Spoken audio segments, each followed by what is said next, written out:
kabar Miss Berlin? Baik, semua orang bisa buat anak. Tapi apakah semua orang bisa mendidik anak? Oke, tapi sebelum lanjut, jangan lupa klik lonceng di bawah ini.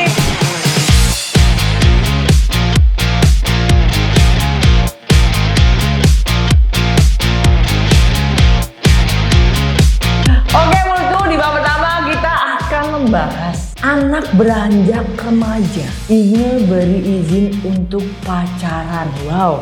Sebagai ibu, Inge tak begitu ikut campur mengenai hubungan asmara anaknya. Dia hanya berperan agar hubungan anaknya tidak mempengaruhi kegiatan belajar dan tetap dikasih kebebasan dalam batas yang normal. Nah, guys, boleh pacaran, tapi jangan berlebihan. Apalagi main di gelap-gelapan itu sangat tidak boleh. Apalagi usianya masih di bawah umur ya. Oke, ada pertanyaan nggak?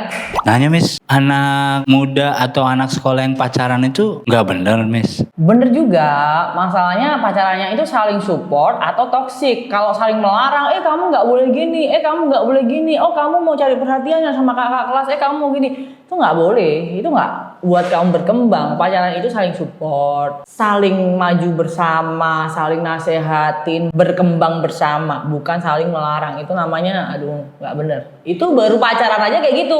Gimana kalau udah nikah gitu loh? Digampang kali kayaknya. Itu teman saya si Cukir, dia kelas 2 SMP. Dia punya pacar, tapi ceweknya pinter Miss, ngajarin dia belajar. Jadi nilainya si Cukir bagus. Itu boleh nggak Miss kalau pacaran kayak gitu? Nah, itu yang Miss bilang tadi kan, itu yang namanya pacaran harus saling support, saling menasehati. Itu benar. Sebagai orang tua, bagaimana cara mengawasi anak-anak kita yang mulai tumbuh dewasa dan mulai dekat dengan lawan jenis, Miss, agar tetap tidak melewati batas? Kasih kebebasan, ya kan? Keluar nggak apa-apa, tapi jam 9 harus pulang gitu loh. Cek anaknya, jangan terlalu dikekang, karena anak kalau semakin dikekang dia akan semakin nggak karuan. Biarkan anak kamu tuh biar apa, terbuka sama kamu. Kalau ada masalah sama pacarnya, atau dia putus, atau dia lagi ada apalah, biar terbuka. Jadi kamu tahu perkembangan anak kamu itu sampai di mana. Jangan sampai kamu dikit-dikit dilarang, ini dilarang tuh dilarang. Ntar anak lu kuper. Kayaknya dong Miss, ada teman saya pacaran, katanya pacarnya minta ciuman Miss. Itu boleh nggak Miss? Boleh sih, yang penting nggak digigit. Kalau digigit bisa rabies. Oke, anakku di bab 1 kita udah selesai. Kita lanjut ke bab selanjutnya. Membahas anak bukan investasi, dan jangan jadikan generasi sandwich, burger, pizza, McD, KFC semuanya. Ini kata OJK dan pakar. Generasi sandwich banyak dibicarakan saat ini, terutama di keluarga kelas menengah. Menurut OJK, orang tua seharusnya tidak menganggap anak sebagai investasi, karena anak bukanlah sumber balik modal bagi orang tua. Wah, ini orang tua yang salah nih itu.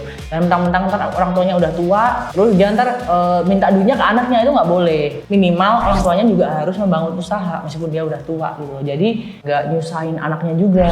Ada pertanyaan nggak ini? Miss, tapi kalau misalkan orang tua kita sudah tua, bukankah kita harus membalasnya Miss? Itu betul, tapi kan kita juga tidak bisa memasrahkan semua kepada anak kan. Itu kalau orang tua yang mikir ya. Boleh lah dibantu, kan takutnya nanti istrinya atau suaminya nggak setuju gitu loh kalau terus-terusan membantu orang tua. Kadang kan ada juga orang tua yang nggak tahu diri gitu loh, dibantu terus nyusahin, terus main judi lah segala macam kayak gitu. Tapi membantu orang tua berarti wajib untuk anak ya Miss? Wajib, karena membantu itu doang sebenarnya masih kurang, nggak cukup. Itu kalau dikatakan dengan balas budi itu belum cukup. Ada nominal pasti nggak sih biar kita nggak jadi orang tua generasi sandwich? Misalkan minimal kita harus punya 1 M gitu. Ada nggak sih nominal pastinya biar kita masa tua kita tidak merepotkan anak-anak kita? Nggak harus begitu sih. Nggak harus begitu. Minimal kamu punya usaha kayak misalkan minimarket atau toko kelontong. Sebenarnya itu udah cukup kalau untuk hidup kalian masa tua ya. Nggak perlu duit 1 M. Lu kalau punya duit 1 M, gue rasa itu nggak bakal tersimpan sampai lu tua. Itu udah habis. Kalau misalkan harta orang tuanya justru udah habis untuk biaya pendidikan anak, kan berarti kan orang tuanya pas tua sudah nggak punya biaya lagi. Harusnya kan anak itu tetap membantu. Bener gak sih Miss? Terserah kalian sih gimana gitu loh. Kalau kalian mampu is oke, kalian cover sampai tua nggak apa-apa. Kalau misalkan sebagai orang tua nggak mau ngerepotin terus mau tinggal di panti jompo itu gimana Miss? Baik atau tidak Miss? Kalau aku sebagai anak ya, aku nggak mau orang tua aku tinggal di panti jompo selagi aku masih bisa merawat orang tua aku ajak dia tinggal bareng karena kasihan juga. Jadi kalau anak yang menitipkan orang tuanya ke panti jompo, ya itu emang brengsek. Oke sayangku, kita lanjut ke bab 3 ya, cus cap. Oke.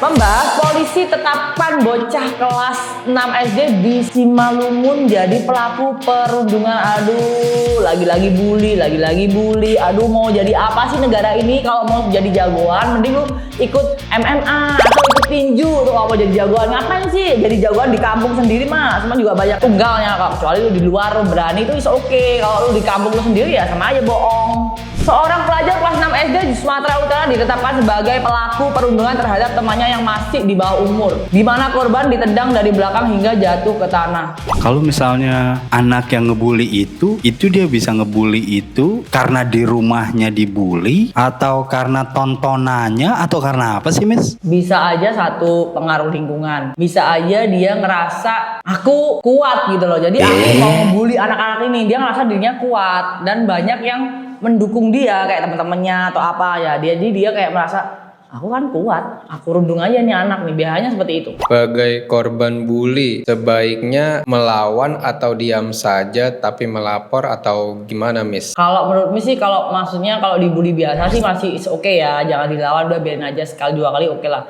Tapi kalau udah sampai main fisik, main tangan itu lawan aja, karena semakin kamu takut, kamu semakin dipukulin, semakin kamu ditindas. Lu mesti berani lawan lah, entah itu nanti hasilnya lu kalah, menang, hasil tuh akhir.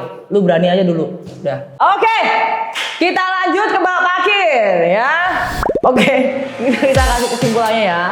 Anak bukanlah investasi, tapi anak merupakan anugerah yang tak ternilai. Maka didirilah mereka dengan kasih sayang dan teladan.